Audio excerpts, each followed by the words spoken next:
Good morning, everyone. Welcome to Artsbeat TV and radio here on Westville Community Programming, Channel 15 at 89.5 FM WSKB. I'm your host, Mark Auerbach, and this hour we're going to be going up to Pittsfield to Barrington Stage. And Barrington Stage was one of the two theater companies in Western Massachusetts that was able to keep performing live during the pandemic. Their season opened, and we're taping today on June 18th, and the Wednesday night I was able to go and sit under a tent live and see an evening of Gershwin. My first guest is Debra Rupp, who was seated one row in front of me Wednesday night. And Debra, it was just so exciting to be back in a theater. Oh, I got a little teary, actually, because there's just nothing like sitting in a group of people having a common experience, being able to laugh together, cry together. I missed it, but I think I didn't realize, I'm going to sound extremely dramatic now, but I didn't realize the depth of it. It was just fantastic. I'm so sorry. Let me turn this off. Yeah, I didn't realize how much it would move me as a reporter to go back to the theater. First of all, I haven't seen some of my colleagues that are theater reporters because we were reporting on mostly Zoom stuff over the last year, but to see them live and to see the fact that you, who came back along with Mark Dold, who's an artist. He was my date. Your date for the evening, who performs there, to see members of the theater community come back to see a live performance and all sit there and experience that together. It moved me emotionally more than I expected it would. Me too.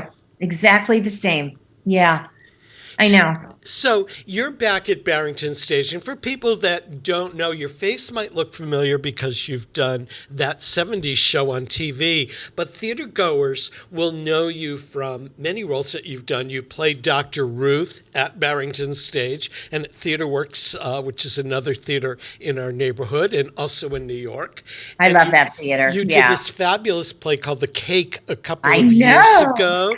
That was really great. And now you're back doing a world premiere of a play called Boca. So what's Boca about? Well, Boca is about Boca. I don't know. The title just makes me laugh. Just the title. These seniors, I guess, some of us are older than others, from Florida. And it's just kind of... I'm not going to say sketches because it is evolving into something bigger than that. But it's just this group of people that live in Boca. And we did a reading a couple months ago, and it was really funny. And it just continues to grow. So I am now going to start learning lines. So when did you first see the script and decide to do it? I did not see a script. I know Jessica Provins wrote it. She's the director of development for Barrington Stage. And I have seen a couple of her little things in the 10 by 10s that Barrington does in the winter. Which is a wonderful thing. It's the 10-minute one acts that go back to back. She's written some of the funniest things that they've ever done. And so I thought, this will be my first thing, not Zooming or anything, back into theater. And I wanted it to be funny. I wanted people to be able to laugh. I didn't want people to have to think too hard about anything, because I think we've all been alone with our thoughts far too long during the pandemic. So I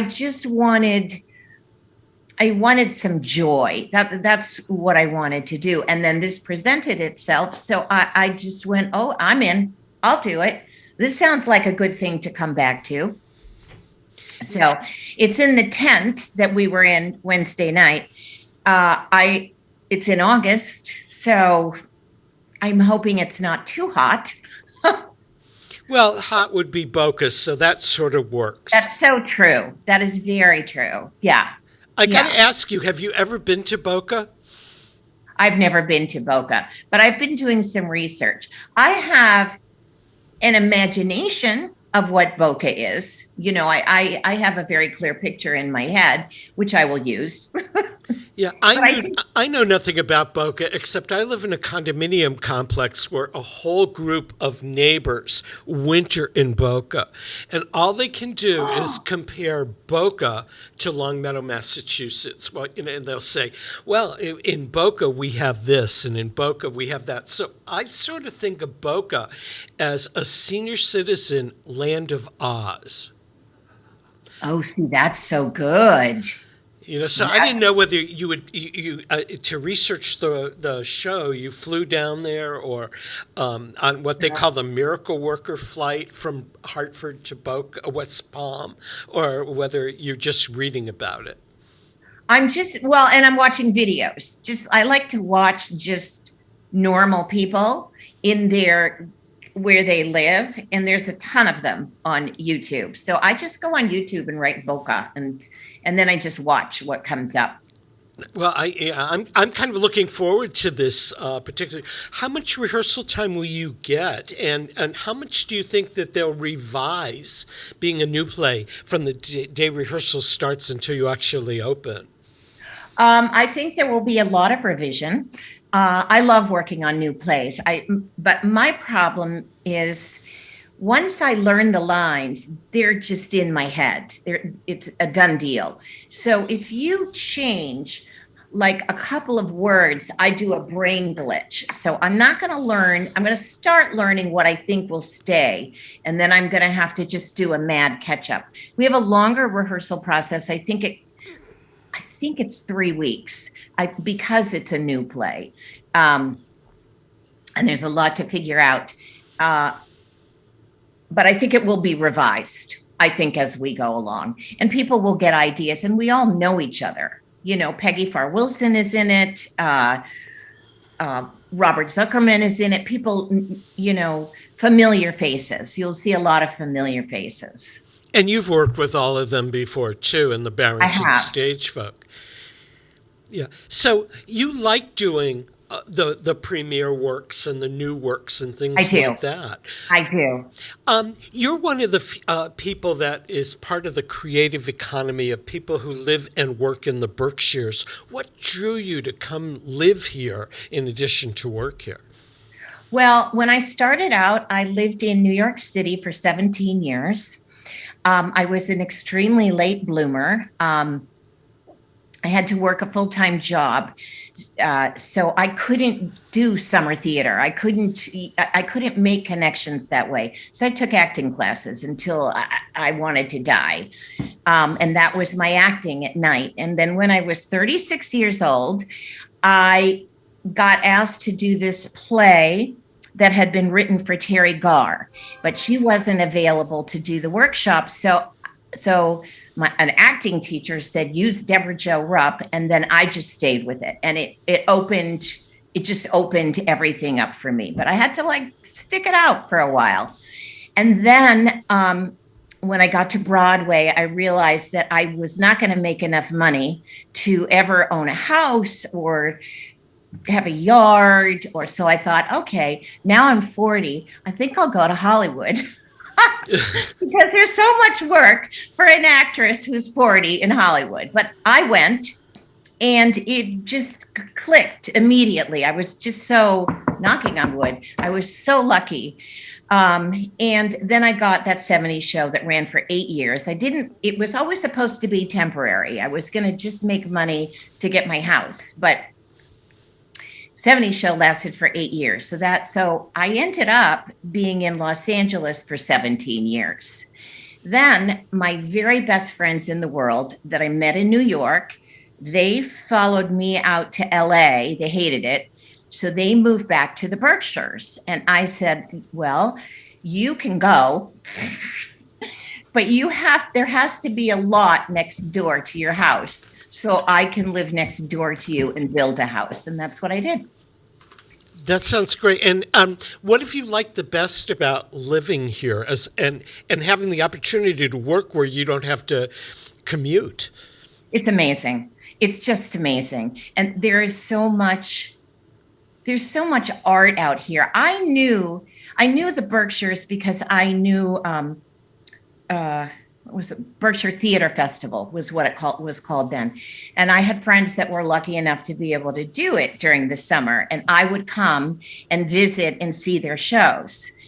So I knew of the Berkshires, and my sister got a little scholarship thing for Tanglewood. She played the clarinet. Didn't last too long. But so I knew Tanglewood, and then there's Jacob's Pillow, and then there's so much theater. There's just so much, and it's good theater. It's not like some community theater. It's really good theater. So, and I was so happy to be here during the pandemic. I felt safe. People were really respectful with masks and everything. I fit here. And it's equal distance from my family, who's north of Boston, and New York City. So I can work in New York. So it's just perfect. Yeah. And how did you get involved with Barrington Stage? Because you've done so much with them. Barrington was my first theater job. I did a little thing at Cape Cod Playhouse, just to kind of put my foot in the water again, because I'd been doing television for 17 years. But I loved theater. Theater is my first. There's nothing like a live audience. So Pat McCorkle knew me, who's the casting director for Barrington Stage. She knew me from my years in New York. And Julie was it was the first show in the new theater that they built in Pittsfield. And it was a show called Ring Round the Moon. And Pat McCorkle said, Debra Rupp would be good for this. So Julie, of course, did not know me because she does not watch television. We have to always fill her in on who people are. And I was doing something in Canada. So she called me and we had like an interview over the phone. And then she said, well, okay, let me think about it. And I said, okay, all right, okay. And then Pat McCorkle came in apparently and said, are you insane? You call her back and hire her. And she did. And so that's how I got into Barrington. And then I think it's also because I lived here. I had a house here. She then asked me to do To Kill a Mockingbird. And so we just sort of formed a relationship. And I loved working there. And I love how they think about theater. I love how experimental it can be there. I like the facilities. And once the theater was completely built and we didn't have to wear hard hats to rehearsal, that was lovely. That was good. So I just fit with them. I've worked at, I think, almost every theater in the area. Yeah, but I have an attachment to Barrington now. You have an attachment, and also some of the work that you've done there has moved on to other places. I know. Barrington Stage has become a conduit to theaters in New York and a kind of a producer of shows that go on and in other places. Like a show like Dr. Ruth that you started at Barrington Stage that then went to Hartford and then on to New York. How do these shows change over time? The production that you did initially in Pittsfield, how different was it by the time it got to New York? Oh, it was very different.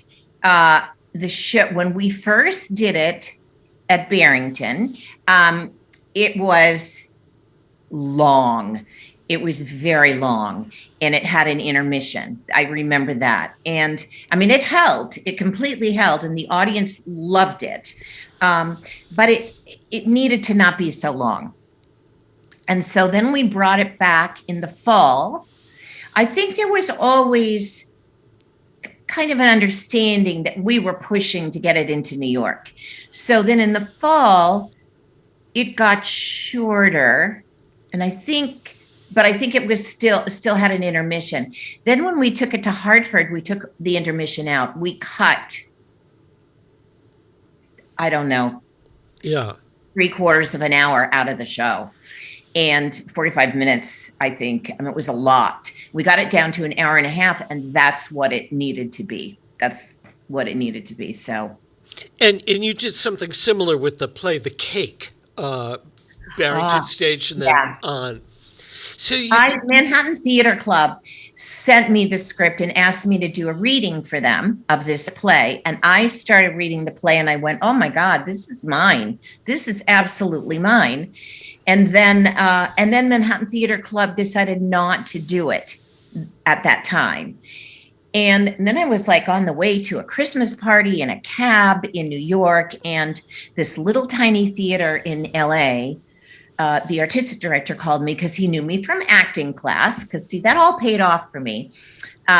He called me and he said, I'm doing The Cake. And I went, oh. And he said, yeah, the playwright wants to know if you would do it. He said, we have no money, which they had nothing. I said, I'll do it. I said, no one's going to do this role but me. No one. So I went out and I think it probably cost me $20,000 to do that play out there. I had to get a car. I had to get a place to live. I had to bring my dogs. But it was worth it. It was a huge hit. And I had given the play to Julie. And I said, I don't know if it's for the audience out here. I'm not sure about this. And then other people in the office read it and pushed. And Julie said, I'm going to do it. And the audience loved it. Yeah. I saw it. I thought it was fantastic. And I certainly hoped that it would go on to something more, and it did. Well, Manhattan Theater Club. Yeah, exactly. They said, now we'll do it. So that was fantastic. They weren't going to use me. I think they tried very hard not to use me because they wanted to get like a name. But you know what? It was mine. It was meant to be. And they finally went, we're nuts. Let's just get her. Now that we're easing out of the pandemic and you're here doing this play Boca coming up, do you have plans for other things afterwards, or do you just take it one play at a time? I have 2 projects, but they are not theater, that are in the mix here. I just found out that they are not going to go into production until probably January of 22. So now I'm like, okay, well, let's find something else to do. But I know these projects have held me up for a bit, but I finally said, I just need to know what the dates are here. Yeah. I don't know how comfortable I am with indoor theater yet. But I find that as the more I go out, the more relaxed I get, but I live by myself. And so the pandemic was a difficult year, and it's just taking me a little longer to get out there. So the Wednesday night thing was huge for me, just huge. Yeah, it was for me too. I mean, I did go out. I came to the studio to do radio and TV every week, but the studio was disinfected. My engineer sat in a separate room behind glass. All of our interviews became Zoom or phone. So the only time I saw other people was at home or stopping at a Big Y or CVS or something like that. And I missed people more than anything else. And as things began to loosen up and I would go out and meet somebody for a socially distanced coffee, I was thrilled. But the only theatrical thing that I did live during the pandemic was to go to Berkshire Theater Group at Thanksgiving weekend and sit outside and see a play called Holiday Memories outdoors. And I didn't realize until the Gershwin review how much I missed being part of an audience. Yeah. Yeah. I don't know about you, but I mean, I streamed lots of theater and reviewed lots of things that were streamed. I watched lots of movies. I did some of those.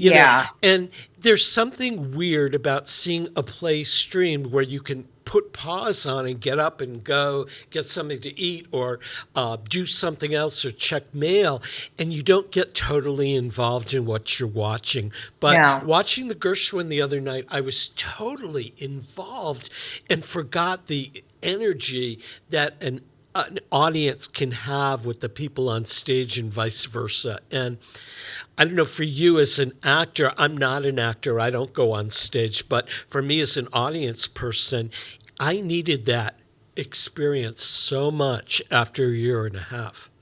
Me too. I did too. It- When I went, I got the vaccine. See, I did not leave my house really. I did long walks with my neighbors, in the around the blocks and whatever. But I didn't really leave my house. And when I went to get the vaccine at Stop and Shop, it was like Christmas. When I walked in, I went, oh, look at the cereal. Oh, look at the donuts. I mean, it was like Christmas. It was great. And I live down the street from a ball field. And sometimes it gets loud and I would go, oh, and lots of cars parked. And now I am out there going, bring it on, bring it, bring it, bring it. Yay. Yeah. Do you feel comfortable about performing in a theater? Because I know that Equity has set up a bunch of rules and regulations with, the audience has to be masked. Like we were the other night, we had to sign a waiver. I'm hoping that supposedly the governor on August 1st is supposed to release that. I'm hoping. Yeah. I didn't feel restricted in any way. I sort of really don't want to be in an enclosed space with a lot of people. I'm afraid to fly at this point. I flew. I had to. I'll have to at some point down the road, but that is causes a discomfort level to me. But sitting under a tent, really, with other people was just fine. I know. I haven't done the indoor theater thing yet. I am finding, though, that the more I go out, I'm loosening up. I'm really loosening up. Part of the reason I said yes to Boca was because it was in a tent and not in a theater, because I wasn't ready then yet to do that.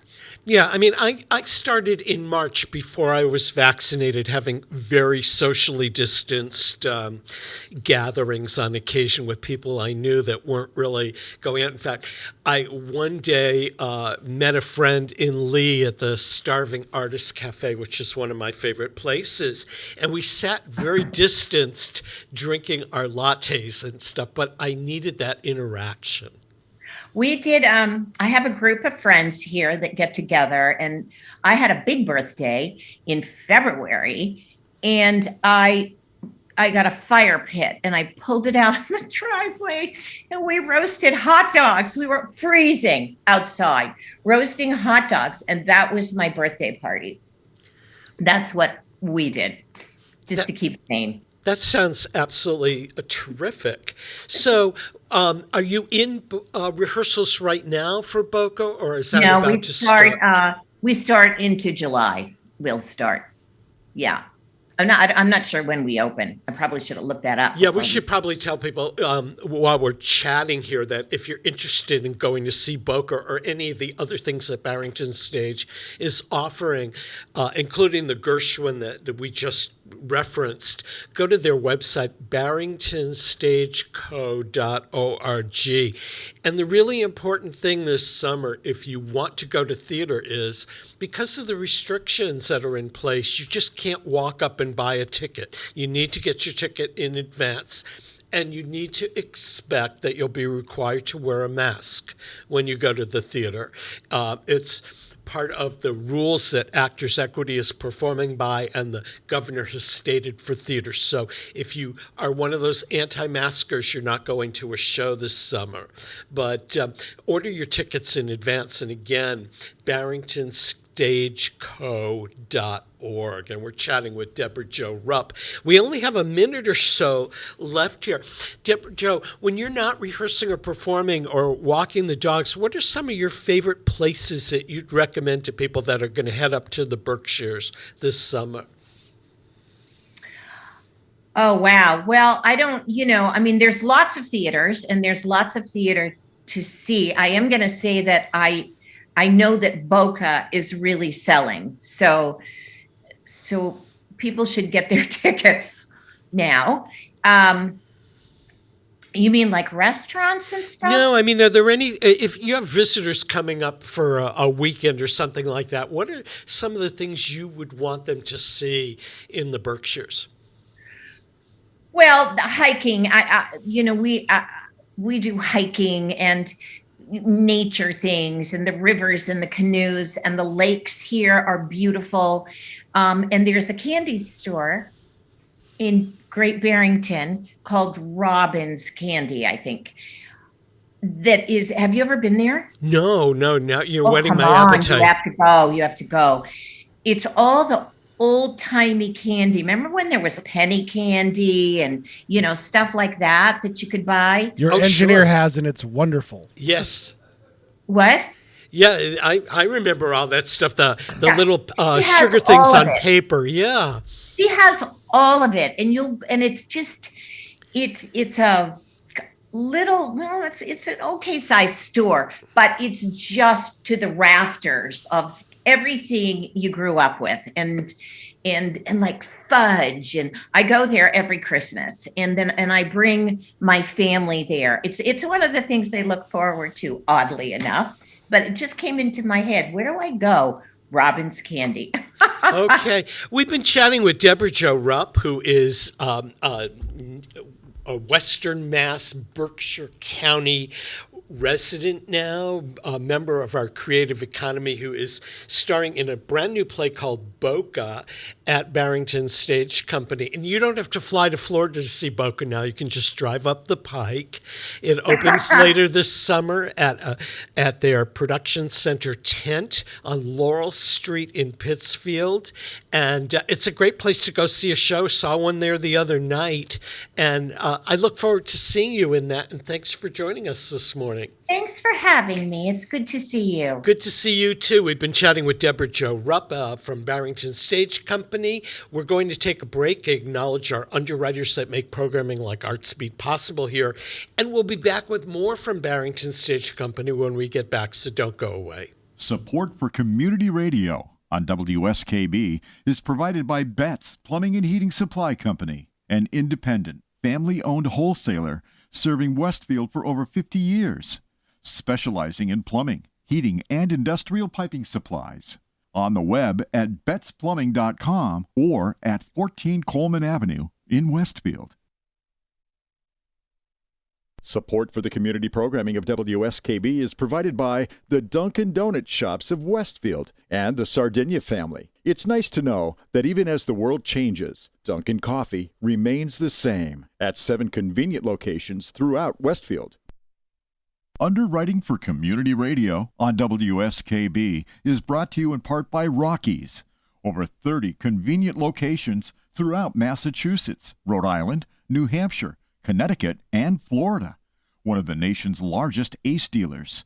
Expertise and great product selection in paint, hardware, lawn and garden. That's Rockies. Rock solid service since 1926. On the web at rockies.com. This is Ken Stomsky from Ken's Den on WCPC 15 and 89.5 FM, Tuesdays, 8 to 10. Community Radio. 89.5 WSKB. Live from Studio 120 at Westfield Technical Academy, this is WCPC Channel 15 and 89.5 FM, WSKB Westfield. Welcome back to Artsbeat TV and Radio. I'm your host, Mark Auerbach. Peter Coles is our chief engineer this morning.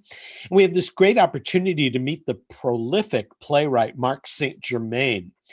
He has just had a new play at the Great Barrington Public Theater called Dad, and his other new play Eleanor, the story of Eleanor Roosevelt, is about to begin performances at Barrington Stage in Pittsfield, where many of his works have premiered. In fact, there's a theater named for him there, and he's on their advisory board. Mark, welcome to Artsbeat. Thank you, Mark. I appreciate it. And So I just want to. Yeah, I just want to point out that the play at Great Barrington Public is actually starting on Thursday previews. So it will be running for a couple weeks. Well, we're actually airing this in a while, so okay. Sorry. So it will have completed its run. But you've got so many plays going at the same time. How do you write one at a time and move on to the next, or are you writing multiple plays simultaneously? Years ago, I would have said I'm writing simultaneous plays. These days, I'm fortunate to get one at a time. And these were written at different times. The musical in the fall started 5 years ago. It was quite a long time ago. And Eleanor probably was about 2 years ago. It was certainly well before COVID. So it takes a while. Now, I understand that you wrote Eleanor, and it was scheduled to be done last year and was workshopped and I guess streamed as a workshop, and now it's going to become a stage production. After you saw it workshopped last summer, have you made changes to it for the upcoming run? I did, and also it was commissioned by Florida Studio Theater in Sarasota. Yeah. They did a couple readings.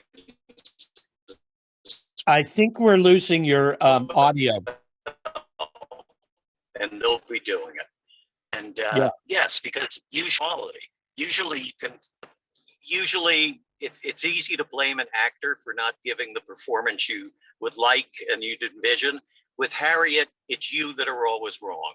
It's the writer that's wrong. If Harriet can't make it work, then you go back to the drawing board. And Harriet's been wonderful. What made you decide to write a play about Eleanor Roosevelt? I know she's an iconic figure, but how did you approach that? Were you familiar with her accomplishments, or did you have to do a lot of research to find the dramatic part that you're going to do in this play? Right. Well, years ago, I was researching Franklin and Eleanor for a possible play, Franklin, Eleanor, and Churchill. So I had done a lot of research. And Florida Studio Theater commissioned a number of people to write plays marking the year of the suffragette, which was last year.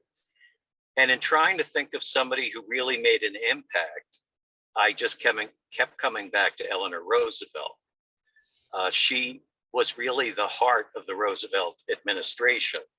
And if she certainly was the first woman in the White House who she had a huge impact on the world, not just the United States. She was the first one to have press conferences for women. She had a weekly radio show. She had a newspaper column, which she wrote every day. She turned out a number of books, and she was the champion of the underdog.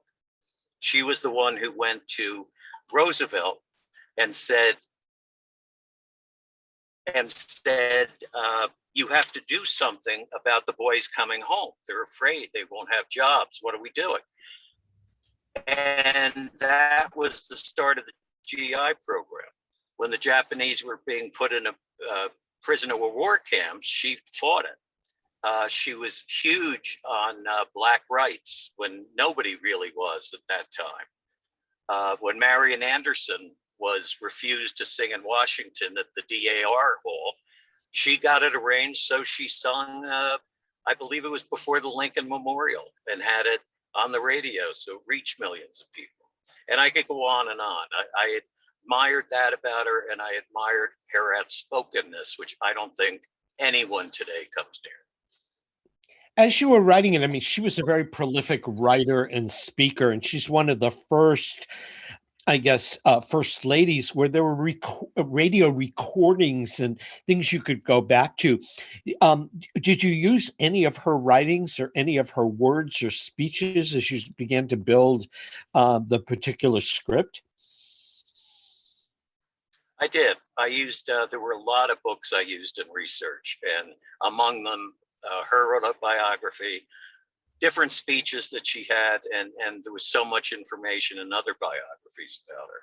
So yes, there were, I think it's safe to say that every thought in the play is something she either thought or conceivably would have said. Yeah. What got you into playwriting? I mean, you have such a background in so many different plays. A lot of them are steeped in American history, like Camping with Henry and Tom, or the play that you wrote about Dr. Ruth, and American culture. What got you started in terms of writing plays? I really never thought I could. And when I was in college, I failed a dramatic writing course and was told I should switch to poetry. And so I didn't write for many years. And I was directing a show that needed an additional song written. And so the composer and I wrote a song, which was really a very light comedic song. I can't even remember what it was. But when I heard the audience laugh, I was just hooked. And from then on, no matter what else I did, whether it was TV or film or whatever, I always kept writing plays. And these days, I'm fortunate to just be writing plays. It's really what I love most. Approximately how many plays are you working on over the course of a year in terms of either writing or supervising a production that's new, or revisiting a play that's been around? Yeah, well, it's definitely not writing consistently. COVID slowed me down, definitely. And before that, I was concentrating mainly on other things. And but now that things are busy, there's the 3 plays we just discussed. Dr. Ruth is being done. Tova Felch is doing it out at Bay Street right now, and she plans on taking it around. So with new plays, there's always that you want to be there all the time, or as much as you can. After that, usually I just let them go. So I'm not really that involved. So many of your plays had their beginnings at Barrington Stage. What brought you to Barrington Stage at the beginning? And you've obviously made a great creative home there. What keeps you there? First, I'm very fortunate to have the home there. I knew Julie years ago, I think right after she directed You Be on Broadway. And she was the first person to do a showcase of a play of mine in New York. When she started the theater, she asked if I wanted to be on the board, and I said yes. So I've been on the board since then. I don't have any immediate plans of leaving. I feel very comfortable there. People who have worked there a long time have definitely a creative family. But I'm also fortunate to have relationships with other theaters like Florida Studio Theater and Northlight Theater in Chicago. But I will bring anything new to Julie first to see if it's something she would like or not. Do you spend a lot of time in the Berkshires, or do you live up here, or do you just come up when your shows are being done? Well, for years, it was just when the shows are being done. I just moved here 3 years ago. And so this is this was my first hard winter here. Yeah. Otherwise, I was traveling a bit more. Have you, over the time that you've been here, you've probably gotten to meet many people in the creative industries and economy here, and other theater people. It's a close family of sorts. People like the actor Debra Rupp, who you've worked with before, comes back every year. Harriet Harris comes back every year. Some of the directors and all, and your works get done in several of the theaters. What makes the Berkshires and Western Massachusetts appealing to you? Well, then the summer is just the celebration of all arts, and the area is transforms for me.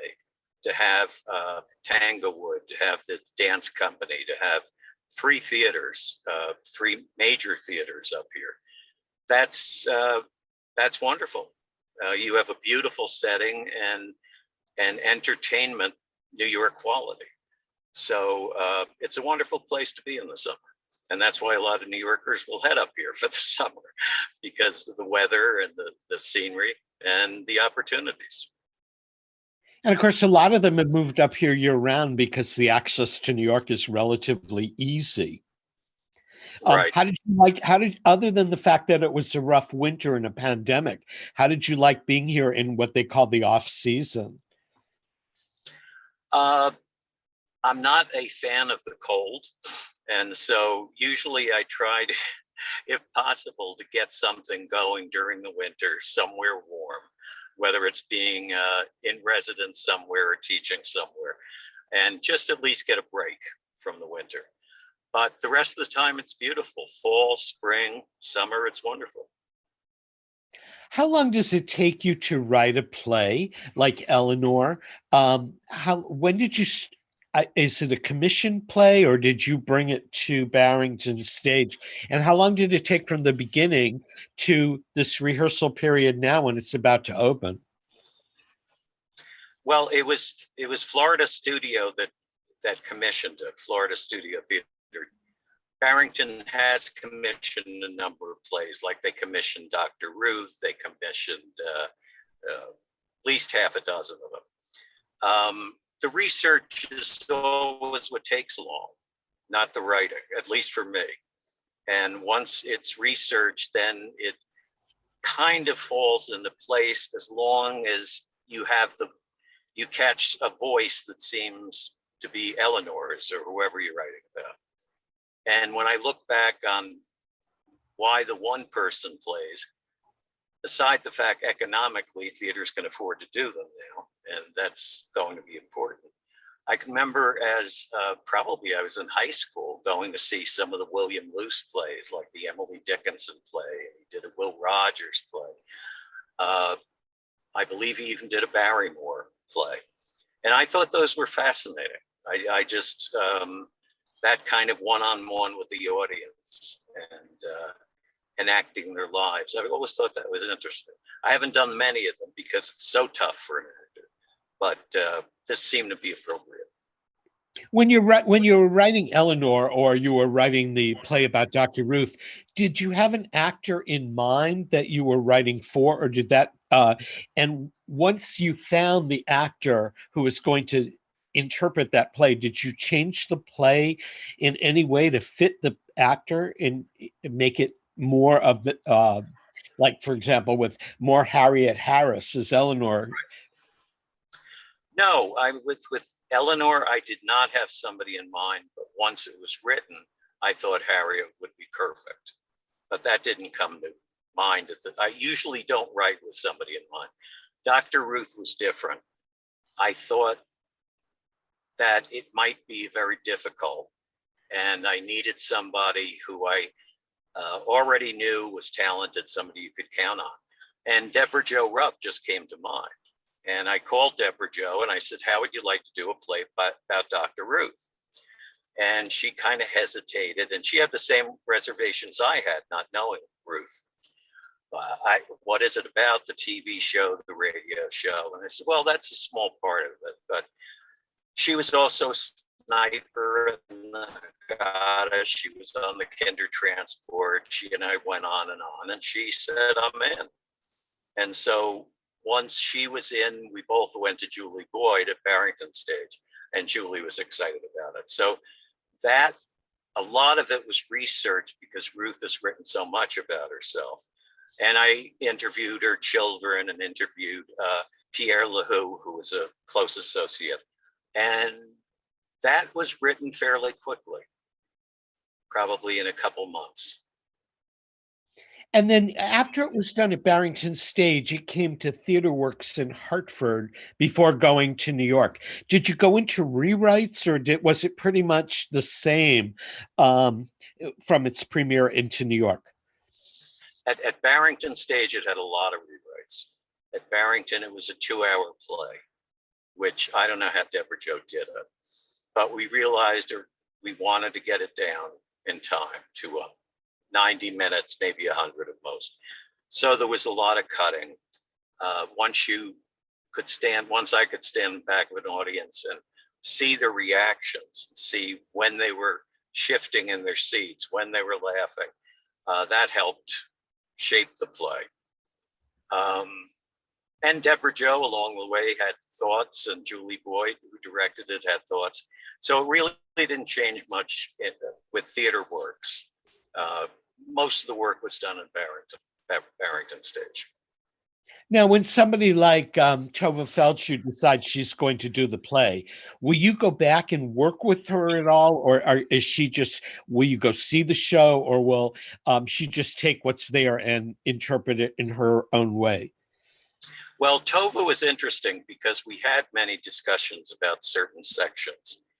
And really, what she asked for were very minute changes in some of the wording, which she just felt flowed better with her voice in a certain way.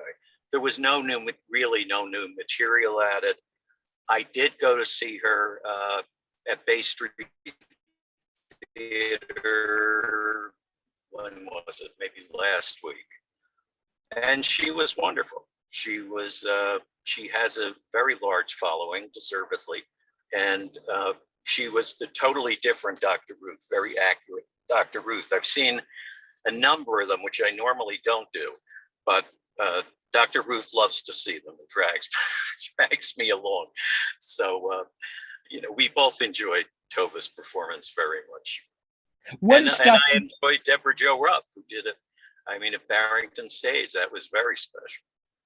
What was Dr. Ruth's feelings when she saw the play? Was she surprised? Does she continue to follow the various productions? She really never seemed surprised. I don't know if you could surprise her with anything. She was very hands-off. She was accessible at all times. But she said at the very beginning, I know what I don't know. And the only things she corrected were factual things, dates, locations. She had seen all incantations of it. She really has been a wonderful support system, and we turned out, which is amazing, to be very close friends. And she does keep track somewhat, because she has so many friends in the country. People will call her, it's being done, it's here. People invite her, they want her to come to a production. And she has gone to some, and she did see Bay Street, but she can't go to all of them. And fortunately, it's being done a lot. Yeah, we should just remind people that your play Eleanor is at Barrington Stage, July 16th through August 7th. And you must get tickets in advance. You can find tickets and details and performance information and all of that at barringtonstageco.org. And for those of you just joining us, we're talking with the playwright Mark St. Germain. In terms of going back to the play about Eleanor starring Harriet Harris, were you able to soak in any of the Roosevelt vibes, if you want to say, from Hyde Park, which was their home just over the state line in New York? Yes, that's a good question. I was bowled over by Hyde Park. It's a beautiful area, beautiful setting. I went to the library/museum and saw so many memories of Roosevelt, so many personal belongings. I remember seeing the braces on his legs, which I think weigh 20 pounds apiece, and how he got along in the way he did is amazing.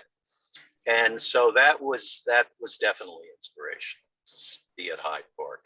And also Eleanor's cottage that she built close by to have some privacy at Val Kill is surprisingly modest and very intimate. and I'd recommend them both to anybody who's interested. Yeah, it's certainly a very easy day trip from Western Massachusetts, just to maybe an hour or so over the border. You've written so many plays, but you've also written for television, from soap operas to the Cosby Show. Do you continue to write for TV, and have any of your plays been adapted for film? I have not done TV in quite a while, and it's the sort of business where if you stop, everyone in the whole game changes. And that's kind of what happened with me. I stopped for quite a while doing plays. I sold a lot of screenplays. The only one that was made, as far as my scripting it, is the script Carol Ballard did called Duma. And he did a beautiful job of that. And there was something coming out adapted from a play I did called The God Committee.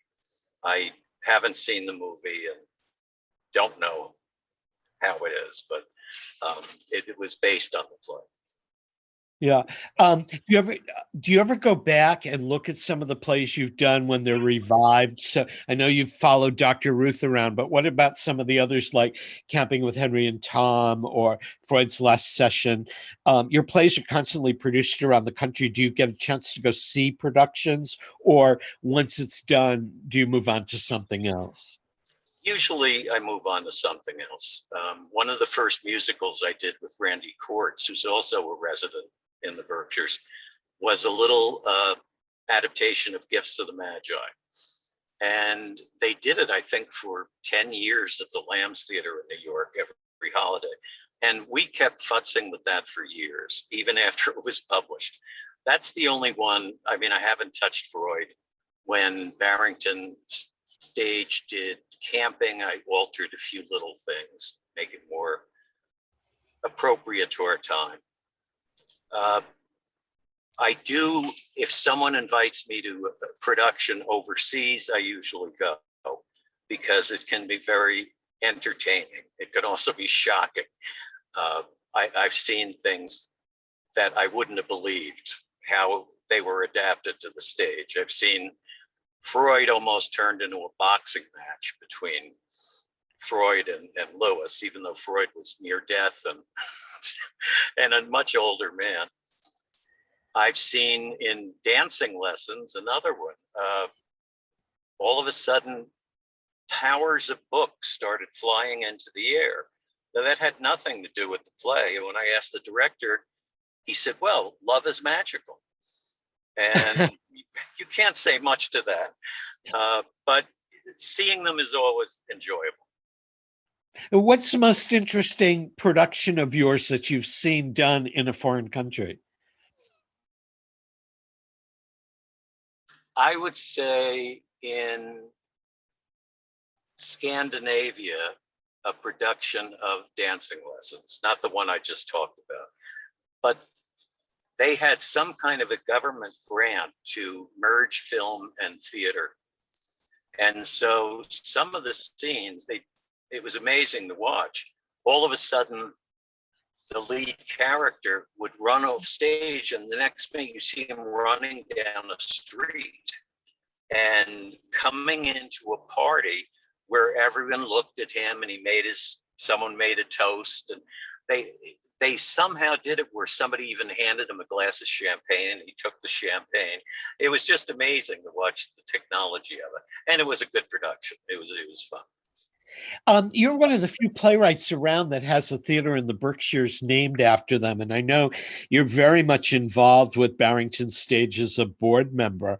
What keeps you involved on that level with Barrington Stage? Because it's just such an incredible theater resource here. What do you see for its future, and what draws you back year after year to be a part of it? Right. Well, actually, let me start with the theater. It was Lee and Sid Blatt who purchased the building. And years ago now, it seems like yesterday, and they named the theater after me, and they named the cabaret after Bill Finn, Mr. Finn's Cabaret, which was very gracious of them. I don't think I could find enough where, well, first I have someone does feel like home to me, the creative home. And I don't know how many, I am so fortunate, I don't know how many playwrights ever have that kind of an association, but I know it's not many. So I do not want to jeopardize that. Well, we're out of time here, Mark, but I want to thank you for joining us. And I'm looking forward to seeing your upcoming production at Barrington Stage. And I can't remember whether it's in the theater or in the tent, but I just saw a production of Gershwin music in the tent. And it's so great to have live theater back here in Western Mass. So thank you for joining us. Best of luck with your upcoming productions. And this wraps up another edition of Artsbeat TV and radio here on Westfield Community Programming Channel 15 and 89.5 FM WSKB. If you've missed a part of today's program, or you want to play it again, or hear some of the other interviews we've done with the great people at Barrington Stage and other arts organizations in Western Mass, they're all archived on WSKB Community Radio's YouTube page. Peter Coles has been our chief engineer. I'm your host, Mark Auerbach. We're coming to you via Zoom today. Thanks for joining us, and we'll see you next Friday at 8 o'clock on another edition of Artsbeat TV and radio. Good morning, America. It's time to wake up to opportunity. Time to wake up to the most magnificent piece of real estate to hit the market since the good Lord foreclosed on the Garden of Eden. And here to tell you all about it is our very own Boca Girl. Boca Raton, come down to Boca Raton, where every sky's the bluest you've seen, where all year long the grass remains green, where every beach is clean and pristine. Buy a lot or even two, have we got a lot for you? Boca Raton, come down to Boca Raton, where every vista sparkles and gleams. City beautiful of your dreams.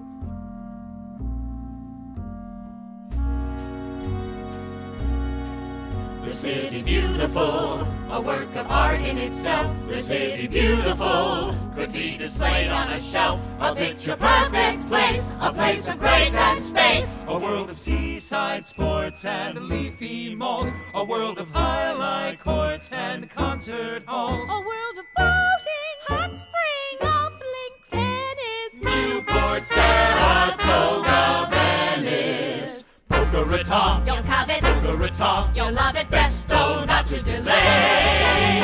Come and see the new frontier. Come and be a pioneer. You'll agree tomorrow's here today in Boca Raton.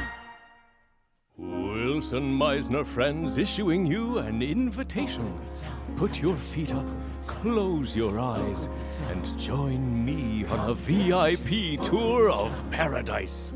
There it is, rising up before us like the Emerald City of the legendary Oz himself, the shining Shangri-La of the New World. Boca Raton, come down to Boca Raton, where everybody's wearing a smile, where everybody's living in style, 'cause everybody's making a pile. Don't think twice, take our advice, get your size of paradise. Boca Raton, come down to Boca Raton, where you can swim and mingle and play, and invest in the USA.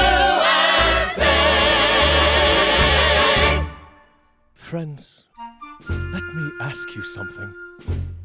You've heard the expression land of opportunity? Well, this is it. The land itself. Up in the Klondike, we shoveled it aside to get at the wealth which it contained. Down here, it is the wealth.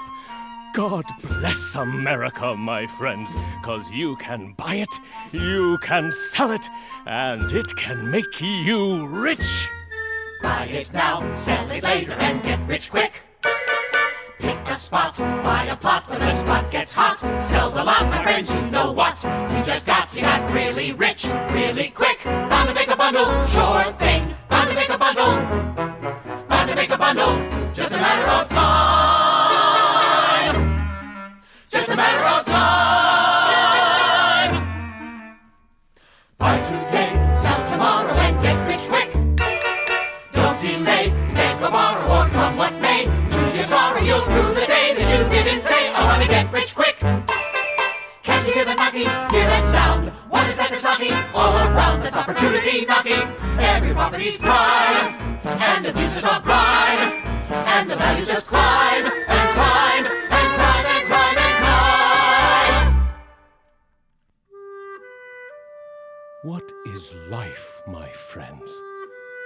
I say it is a journey, a road down which we travel, ever seeking, never satisfied, an endless quest for something different, something better.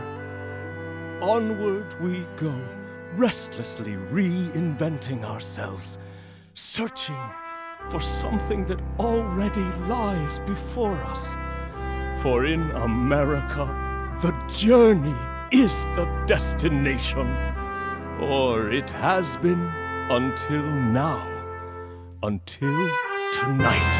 Because the road which I have just described to you will take us someplace so spectacular that finally we can cease our searching, stop our wandering, and be content. Where does it lead? To journey's end. Behold, my friends, Boca Raton!